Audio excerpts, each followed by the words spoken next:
अस्सलामुअलैकुम, आप देख रहे हैं ANY न्यूज नेटवर्क। मैं हूं मोहम्मद एहसन।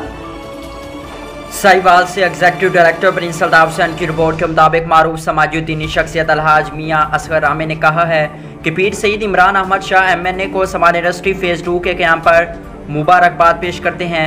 सैयद इमरान शाह की काविशों से साहिवाल में समाल इंडस्ट्री फेज़ 2 लगने जा रही है, जिसका तमाम तर क्रेडिट पीर सईद इमरान अहमद शाह को जाता है।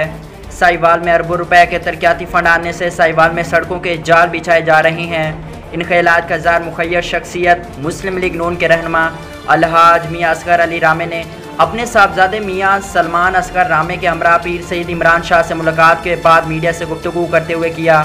इस मौके पर मियां सुलेमान असगर रामे ने पीर सईद इमरान अहमद शाह को हज की सआदत हासिल करने पर गुलदस्ता पेश किया और नेक तमन्नाओं का इज़हार किया। मियां असगर रामे ने मज़ीद कहा कि साहिवाल मोटरवे के क़याम का सेहरा वज़ीर आज़म मियां शहबाज शरीफ MNA पीर सईद इमरान शाह वली को जाता है, जिनकी काविशें रंग ले आई।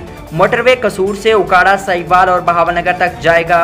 अब साहिवाल की आवाम मोटरवे से सिर्फ 1 घंटे में लाहौर और मुल्तान का सफ़र तय कर सकेगी।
बुलेटिन में फिल वक्त इतना, मजीद देखते रहिए ANY न्यूज नेटवर्क।